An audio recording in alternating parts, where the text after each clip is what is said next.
Hello, my friends. So welcome to the first in our series for engineering software development.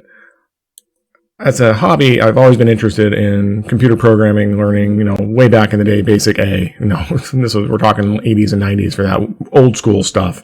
Okay, and then as time has gone on, my career path took me to something that wasn't necessarily software development, but I've always kind of had this inkling of writing macros or doing programming until within the last couple of years, I actually went back and got a full-blown computer science degree from the university that I was working at. And so in the process of learning that, the whole reason, impetus for that is I wanted to be able to make software that was easy to use, that, while there are a lot of packages out there that are commercially available from big name companies, multi-million-dollar companies, a lot of the features that are in there, an average user never needs. Okay, and if I just want to do just a quick shear and moment diagram on a beam, for example, well, then I needed a little bit of work to get into the software. First, I had to have a license for it, which was very expensive most of the time. Now there are some free options, of course, but there was always something that was kind of missing on what I wanted to be able to do. And so I got to thinking, well, maybe I could write my own somehow with the interest that I had kind of as a hobby. And I've had different versions of this thing developed, and it's just, I've never actually completed it. So one of the things I want to do with this channel is by going and doing a series of videos on the development and the setup of this software. Maybe I can help somebody else in similar shoes along the way, but it also forces me to do it. Okay. And so finally, maybe I can get this thing up and running and where I want it to be. And we can do this over, a series of videos, hopefully. Now, I have no idea how much it's going to take to do this. I know what my senior design project was and the time involved. This is probably going to be a whole lot more. But again, we're just going to kind of see where it goes. And if there's interest, we'll keep doing it. And if there's not any interest in it, then we won't keep interest in it. So we want to look at being able to work with that. So that's the goal. Okay. Now the platform that we're going to choose to use, we're going to start off with a basic system that is Windows 10 based. It will be WPF C#, just because that's kind of where my current knowledge level is. And now I'm not the best at it. I don't strictly follow MVVM. I am a let's get it working type of person first, and then we'll refactor and get things going. So there will be a lot of copying of code, and so all you software professors and software engineering students out there going, oh my gosh, he's not following the dry principle, do not repeat yourself. Well, we'll refactor eventually, but I'll do a lot of that off screen. That way we don't have to watch me shuffle code around. I'm more about getting something done, and then get it figured out. So that's kind of where we're going with this. The other thing that we might do if we start getting any interest in this is maybe we can do a live stream. That might be kind of fun. Try something different. Again, we're pushing the envelope on what this channel is doing, and that's what we're trying to figure out, what works, what doesn't. And if something works, we'll do it. And if it doesn't, well, we tried it and we'll find something else to do. Okay. Again, it's just kind of a hobby, something fun to do. So, yeah, so as always, if you see anything that I blatantly screw up, obviously, please give me some comments down below. I'm sure I'm going to miss something. I'm going to try to edit the videos down enough so that, not a lot of dead time, not a lot of me looking stuff up, trying to do that kind of thing. It's going to basically be showing code and working our way through, and we'll go from there. So for today, our first video is going to be all about kind of setting up the project and kind of my vision for what it is that I want to try to do. Now, we're playing with some other technology. I'll pull out the old iPad and try to get that to talk to Windows 10 is always a bit of a trick. Let's see if I can get it up and running. And we'll kind of walk you through my vision of what it is that we want to try to do. All right, so here we go.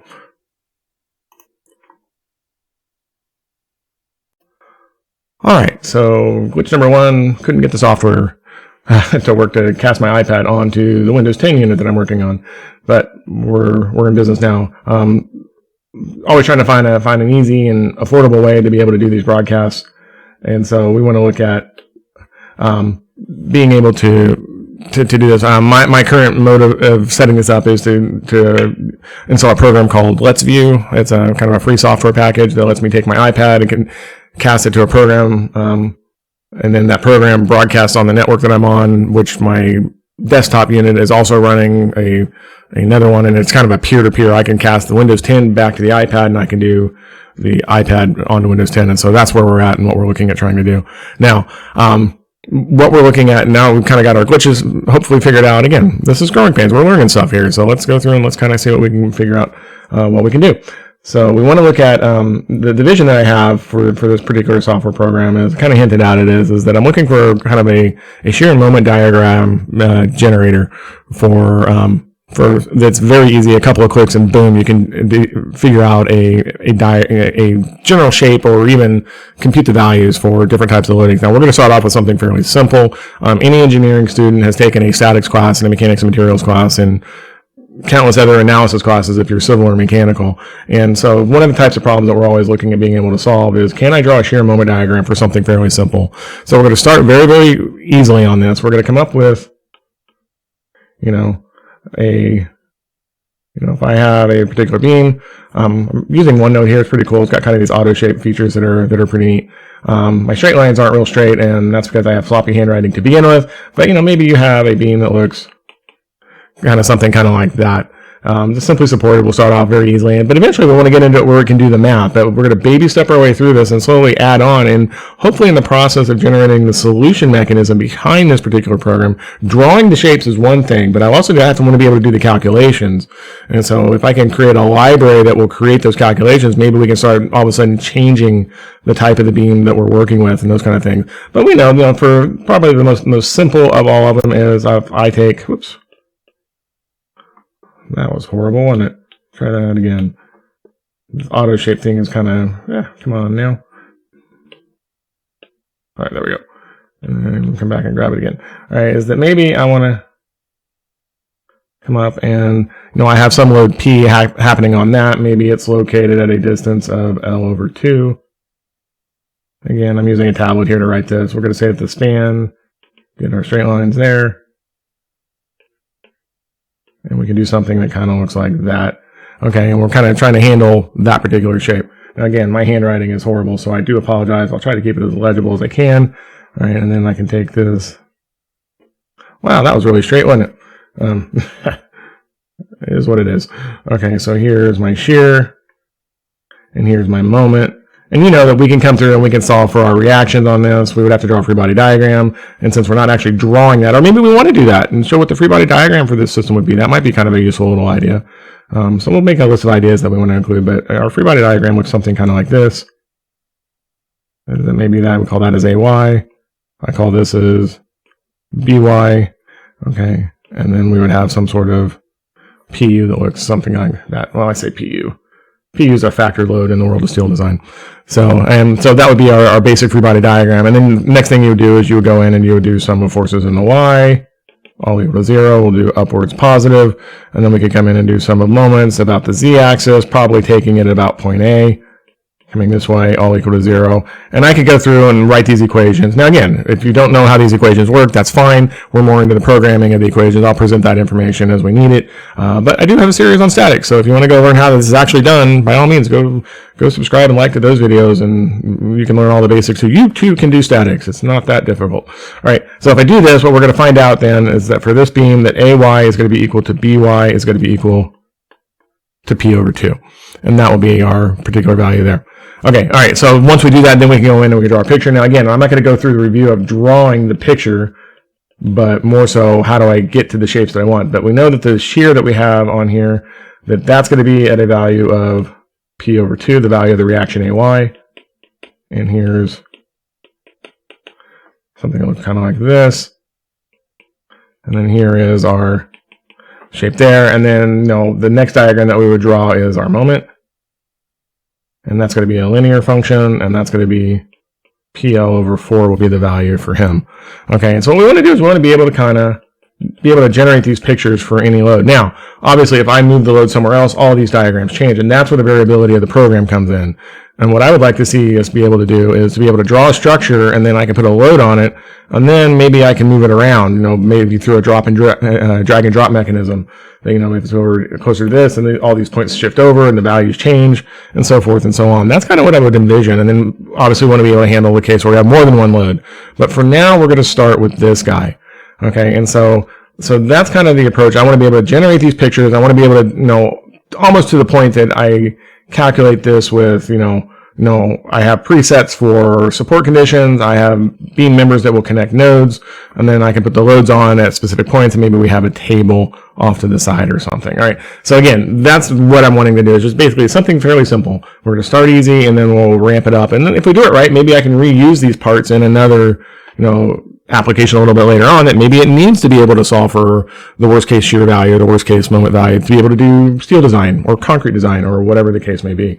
All right. So if I go through and I do this, let's pull this over.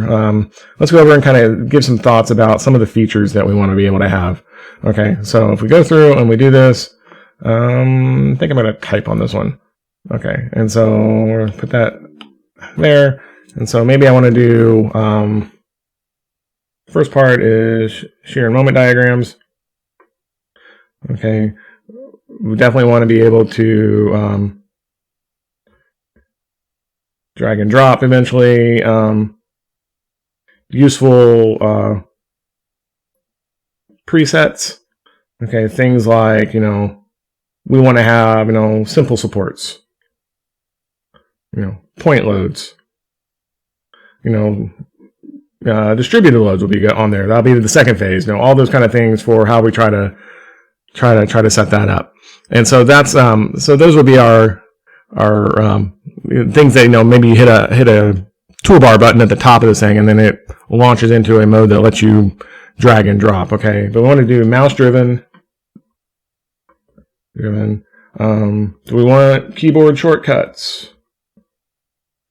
Okay, that might be an interesting one for us to look at. Let's see. Okay. Graphics. Obviously, we're doing this using a WPF, WPF canvas. Oh, wow. Can as. Okay. As you can see, I also can't type. Okay. But, the canvas is kind of limited in what it can do. It's easy to work with as far as, in a WPF C# environment. This because it's kind of simple to get in and be able to draw things. So, but maybe we want to go, do we want 3D? 3D graphics involved in this as well. Okay. And then the question becomes, well, do you do OpenGL? Okay. Or do you something even more advanced like Vulkan? Okay. Which seems to be kind of the flavor that's being used in a lot of mobile applications. Yeah. So what's our target? Okay, so that's another one. Do we want, a PC? Do we want to be able to do mobile? Mobile would be really cool if we could get that to work. But again, I haven't ever done that, so we're going to learn some stuff. So I think for starters, we're going to start with the PC version of this. But then if we set up the libraries right, we should be able to roll this thing over fairly straightforward. Famous last words in the world of software development, right? Okay, all right, so that's some more of what we have. Okay, our language. And I know we're just kind of all over the place on not having this real organized, but I'm thinking C# is probably pretty good again because that interfaces with WPF very nicely. Although OpenGL and C# is a bit of a trick. Maybe there's some C++ that's happening. If we did a console app, I could draw a window and we could do that. Again, maybe we want the flexibility to be able to do all that. Now, to do OpenGL, there is a NuGet package. Oops. Wrong new. Not Nugget. Silly autocorrect. As NuGet, there's one called SharpGL that I've been kind of playing with. And it's not the fastest in the world, but it does. You can render OpenGL. It's basically a wrapper around a lot of the OpenGL API calls into it. So maybe we go, I've dabbled with it a little bit. I haven't done much. It looks like OpenGL, but a lot of the commands are a slightly different term. But if you know OpenGL, you can kind of read through and set all that up. Now, again, I'm not going to get into the basics of, how do you do OpenGL. There are lots of tutorials online for that. We're going to look at more using the technology to get us our shapes and our pictures on those kind of things. So those are just a few of the thoughts. Now I'll save this in this page. We'll come back and we'll add things as it changes and drops. Maybe I put it on how to, I haven't quite decided if I want to do, make this an open source GitHub kind of thing where I pass out a repository and you guys can make pull requests and modify stuff. Because at the same time, I know that for the seasoned software developers, you guys should be able to sit down, write this thing, and probably could get most of this done in, several hours time. Okay, it's not a big deal, but for me, again, this is kind of a learning experience, and I'm trying to, just try to do things kind of bit by bit. And so maybe if we can keep things down to half hour, 30 minutes of time on, at a time in a session, then we can that's kind of how I would kind of like to work it. Again, we are going to try to edit these videos down so there's not a lot of dead space. And we'll improve the quality a little bit over some of the other things that you've seen on the channel. But those are kind of where we're working there. So this is our Sharp GL OpenGL wrapper. Now this is pretty cool because it makes its own control in the C# environment. Okay, so instead of drawing to a canvas, it actually creates its own control that then is rendered into, and so it's pretty cool. So you could have a canvas on one side and a 3D rendering on the other side. It's really slick, and so I had never heard of it until I went kind of looking for something, and I gave it a shot. So it's really neat, and so maybe some of you guys can have some other ideas. Like I say, I know there'll be lots of debate over what language I should be using. Do we want to make this a web application? In which case, maybe C++, C# isn't the best choice for that. But again, we're just going to kind of play around. We're going to have to, some of the things that we're going to have to do on our, so those are some of our features. So as we're doing our product specs, some of the tasks, and maybe I'll make another page, okay, that we're going to call as tasks.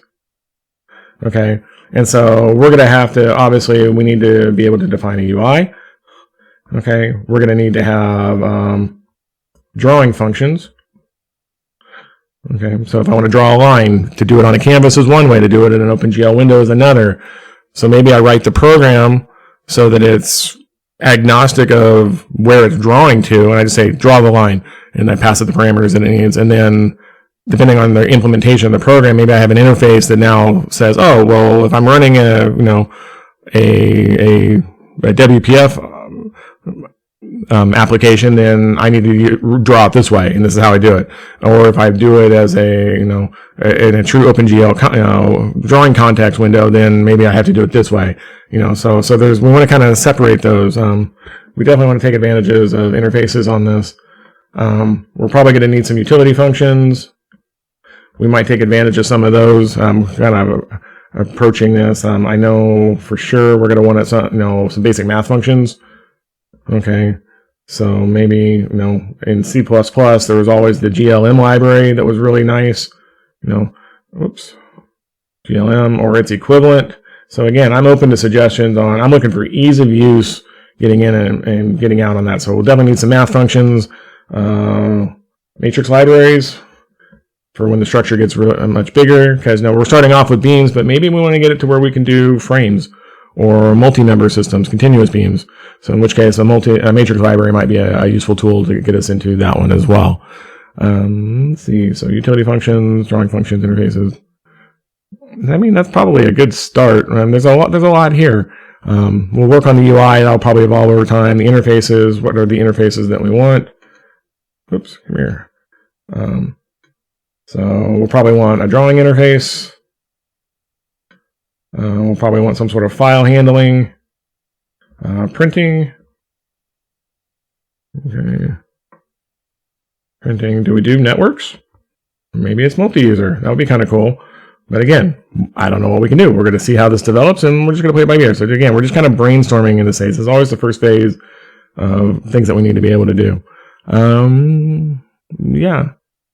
So we'll go from there. All right. So those are some of the starters. And again, this list is going to grow immensely. We might actually do some UML diagramming to kind of, once we start declaring our classes and getting things built. That'll probably be in the second video. Again, we're just trying to kind of outline kind of the features that we think we need to look at as we're starting to try to set this thing forward. Okay. All right. So let's talk a little bit about then, as we go through kind of what we want to look at on our UI. So what I'm going to do is I'm going to real quickly draw, whoops. Go back to draw, grab a marker. Okay, love that sharp edge feature. Okay, so that would be our screen. Something kind of looks like that. And so what I envision is having some sort of area, maybe on this half of the screen, and it might be a little bit larger. Whoops. See if I can grab all of you guys. Not gonna let me get out. Yeah, come on now. Let me move over a little bit, and maybe I'll stretch you down a little bit. So there's our kind of our drawing window, if you will. Okay, and so we'll put here that you're kind of a canvas object there. This could be the OpenGL context control as well. Oops. Okay, and then close you and bring you back down. And so, maybe in this picture we have, this is where we're actually doing our rendering over here, and then this would be where we're doing our, there's our shear, and we said that looks something kind of like that, and here's our moment. That looks something kind of like that. Something like that, and that would be our moment diagram. And again, maybe we color all this stuff, shade it. Just want to make it look nice too, not just stick figures, but we're going to start small. Again, then we're just going to baby step our way through this to get it developed and get it set up. Okay, maybe over on the other side, the classic approach is that they will go in and they will do something like, I'm going to list all my nodes. Okay, and so maybe we have nodal information. I don't see any way to kind of avoid that. Okay, and so now obviously we want to be able to do kind of a quick touch and click kind of thing if you want to do drag and drop, but then maybe over a little bit further away. Oops. So we'll do our node information there, and then we have another one that would be, oops. Now how big is this shit going to be? Maybe this is then, oops. Okay. Nodes, so this would be our members, whether they're beams or columns or whatever. And so this would be, we would need something,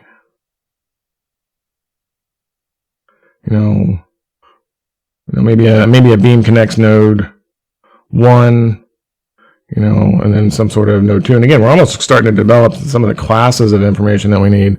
Node 2, kind of how is it connected, which nodes are connected, because again, we're looking at being able to put nodes anywhere that we want. Okay, all right, so that would be that, and so that, and then there would be information, and if we set our application up right, maybe we make it where I can make a change to some of the information, whether it's a nodal change or whatever over in this window, it automatically updates the picture. That would be kind of cool as well. Members, this is for a member, this will be a 2-node member. Maybe we have a mesh, and we want to look at, being able to do some sort of mesh. It's a 3-node or 4-node, or even, if you could do an 8-node quadrilateral and turn this thing into a finite element solver or whatever. Again, getting way ahead of where we want to go here. We just want to right now be able to get a picture from my mouse onto the screen in a hurry. And that's kind of what we're looking at being able to do. Although I do like the idea of being able to do meshes. So let's go add that back to our features list. Mouse driven. Where was I putting my list at? Tasks. Well, those are the pieces of the program. That's not what I want. Let's go back to features. Okay, so we'll just throw it down on the end of the list here. I'll say multi-node members. Okay, so meshes, triangles, quads, so forth. That might be something to kind of think about. Okay, because if I start going down this road, then all of a sudden what happens to that is now on our tasks, when we get into our interfaces, that is here, now we need to have the kind of a member interface that they all know how to draw themselves, but it's up to the individual piece. Member type, beam versus quad, so forth and so on. So that would be another interface that we might have to handle. So again, just kind of throwing some thoughts down as we start to try to work our way through this, right? But that's kind of what I see happening and where I kind of see us wanting to kind of play. But that's the first picture. Now, one thing that pops to mind immediately that we'll have to resolve eventually is what happens if your structure gets really, really, really, really big. Okay, well then, if you have a lot of loads on it, then there's a lot going on our shear and moment diagrams as well. So maybe instead of, if I scroll this up, you're not going to let me do another page. Draw. Oops. Come here, you. There we go. Maybe our drawing instead. Come on. Oh, it did do it. Nice. Okay. Maybe I want to be able to handle, multi-span. Okay, and so how do we solve that? And that becomes a statically indeterminate problem, which is a whole different animal for us there. All right, and so, maybe I have a point load here, a point load here, point load here, and then we go do the same thing. before it's there. But what happens if this thing, if we keep slapping this on even more and more, okay, and then all of a sudden now things get so small that you can't read the numbers, because we do want to have the numerics on there. So let's add that to our list of features. An easy way of, oops, come here, you, down here. Okay, so we need to look at zoom features, numeric values displayed, and then the question becomes, well, which ones? Max, min, of course, but are there intermediate arbitrary points, critical points, all those kind of things? Maybe we want to include those values as well as we start to kind of look at that. All right, so that's kind of where we are looking to go. Let's see, is there anything else? So that's kind of what I'm seeing, I guess, on the first real attempt at kind of getting a UI. Now again, we'll have a menu system and basic window functionality that we'll have to look at as well. But that's kind of what I'm looking at doing. If I could get this piece of it where I can draw on the canvas, but then have these regions set, then we should be good to go. And I think we'll start in on the coding and getting the software packages up and running. We'll be using Visual Studio. I think I have the 2019 edition. I'm not sure exactly what build version, but I'll get you that information in the next video. And we will get ourselves going. We'll start setting up the coding library and the directory structure and the resources that are needed, and we will be good to go. So at this point, I think that, let's see. So at this point then, I think we're set and ready to go. But that's kind of the vision of what I want to do. It seems like something very simple, right? But, if you think about, there's a lot of little details in here that we've got to figure out. How do I draw the lines? How do I get the proportioning? That in itself will have a lot of work associated with it. But we're going to start fairly simple, see if we can get it where we can click a beam and we can generate all of our numbers. We'll have some debugging windows that we'll probably want to have to be able to work on this as well. And I think with that, that's a good start. Now, we haven't really talked classes or anything. Right off the bat, you can see there's a couple of them. There's a model object class, there will be a node class, a member class, and we'll start to kind of write all of that as well. We also need to come up with a good name for our application as well. So do we call it, a VM diagrammer or something? So if you got any suggestions, leave me some feedback down below. Keep it clean, of course, right? And so we will, we'll work on that going forward. So, all right, I think that's all we have for tonight. Leave us some feedback down below. As always, I like this to be kind of a community effort, and we'll have an application that we can work on, and you guys can build alongside me, and I know I'm going to learn a lot in the process. So if we look at that, have some fun along the way. That's what we want to do. So thanks for coming out, and we will see you guys next time. Thanks. Bye.